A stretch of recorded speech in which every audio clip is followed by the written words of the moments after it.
Solvabilité des acheteurs versus viabilité des projets, c'est une question auquel Nadir Benabed et Xavier Longin, que je reçois sur ce plateau, ont débattu sur une conférence du CIMI et je les reçois sur BayTV.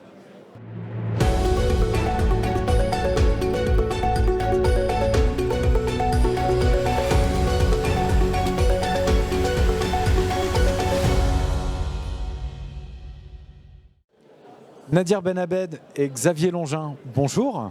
Bonjour. Merci d'avoir accepté notre invitation pour faire ce retour de conf. Nadir Benabed, vous êtes donc le directeur général de Catella Patrimoine. Xavier Longin, vous êtes le directeur général de Adéquation. Nous allons parler donc logement. Là, cette fois-ci, vous avez animé une conférence sur les difficultés financières, tant pour les accédants que pour les promoteurs qui ont émaillé cette année. Xavier Longin, une première question. Quels sont les chiffres clés que vous retenez de cette crise ? Alors je dirais qu'il y en a plusieurs. Il y a le premier, c'est 60 000 à peu près. C'est en 2023 le nombre de logements qui seront vendus auprès des particuliers, de logements neufs par les promoteurs aux particuliers. Qui donne un peu la tendance de la situation, l'illustration de la situation qu'on connaît aujourd'hui, rapportée aux belles années qu'on a pu connaître. Aux belles années, c'était un niveau trimestriel, ça, à peu près. C'était peut-être pas un niveau trimestriel, mais en tout cas semestriel. Voilà. Semestriel, effectivement, on dépassait les 120 125 000 ventes. Donc c'est ce premier chiffre. Et en deuxième chiffre, je retiendrai exactement le même, parce que malgré tout, c'est quand même 60 000 personnes, 60 000 ménages qui ont acheté un logement neuf en France. Donc ça veut dire qu'il y a une demande. Et aujourd'hui, peut-être que cette demande, elle est un peu assommée, elle est peut-être un peu en difficulté. C'est plus compliqué, on verra, d'avoir des crédits, d'acheter. Refroidi par les taux d'intérêt, oui, c'est ça. Par les taux d'intérêt, les conditions d'octroi du crédit. Mais donc ce fameux 60 000, je dirais la double signification, et celle qui est pour moi finalement la plus importante, c'est celle de 60 000 ménages qui ont acheté un logement. Vous êtes plutôt optimiste, c'est vrai. Ouais. Nadir Benabed, aujourd'hui, comment les promoteurs, on va parler un petit peu des promoteurs, comment est-ce qu'ils arrivent à sortir des opérations aujourd'hui ?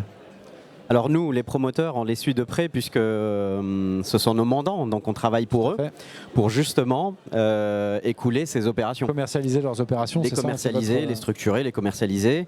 Alors très clairement, aujourd'hui, sur le lot par lot, c'est très compliqué, très difficile parce que on a vécu une année très particulière où on a eu une augmentation des taux d'intérêt de manière brutale qui a créé un frein en fait chez les investisseurs et même chez les accédants, parce que d'une part ils se retrouvent un peu désolvabilisés, puis les investisseurs, l'équation mathématique elle fonctionne plus. Donc il y a eu un arrêt clairement au retour de l'été sur les commercialisations, on a senti vraiment un gros frein et donc là on a une chute des volumes de transactions qui est assez importante, mais avec des prix qui soit se maintiennent un petit peu, soit on est obligé de faire des offres commerciales aujourd'hui pour pouvoir rendre un petit peu plus liquide et essayer d'avancer. Donc les promoteurs ils souffrent, pourquoi ? Parce qu'ils ont besoin de démarrer les opérations, ils ont besoin de démarrer un chantier, et tant qu'on n'a pas pré-commercialisé une certaine partie de l'opération, ça ne démarre pas. Et ça bloque, et en plus, potentiellement, on perd les premiers clients qu'on a eu sur l'opération parce qu'ils ont trop attendu. Oui, c'est ça. D'accord. Alors, on parle de défaillance carrément de promoteurs. Qu'est-ce qu'il en est aujourd'hui, Xavier Longin, et quelles sont les solutions, alors économiques, financement, activité, qui peuvent s'offrir à eux ?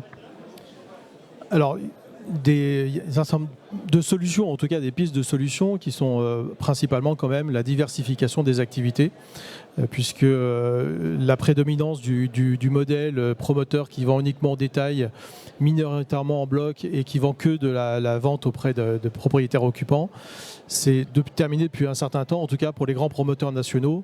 Donc trop risqué maintenant. Alors d'abord c'est trop risqué, et puis simplement le marché est étroit, et en plus il y a beaucoup plus d'acteurs qu'à une époque.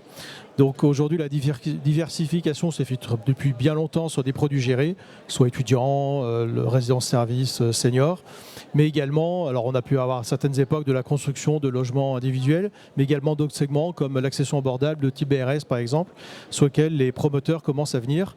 Et non seulement ils y arrivent, et en plus ce dispositif, qui est un dispositif parmi tant d'autres, est mieux connu et mieux accepté de la part des acquéreurs comme des collectivités par exemple, et des financiers également. D'accord.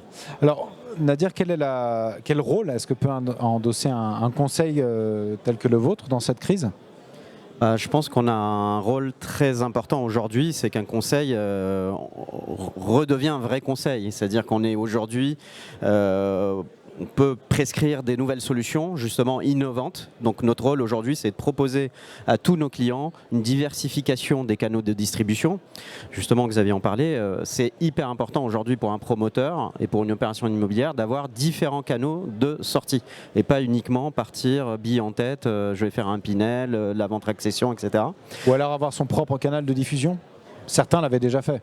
Effectivement, mais je ne suis pas sûr que ce soit la meilleure solution parce qu'ils vont se couper justement des innovations qui peuvent être faites par des acteurs indépendants comme nous, justement, ou une fois qu'on va développer une solution, si je prends par exemple le démembrement qu'on promouvoit en ce moment beaucoup, c'est quelque chose qui est très maîtrisé et qu'on propose à nos différents clients promoteurs. On peut parfois, nous, découper une opération entre des ventes en bloc, des ventes en lot par lot, des ventes en démembrement, ce qui permet d'écouler beaucoup plus rapidement une opération. Donc, une des clés, c'est la diversification et l'innovation.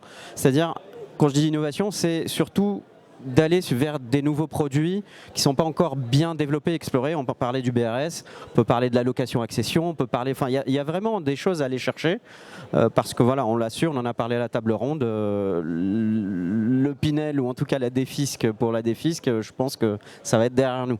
Voilà.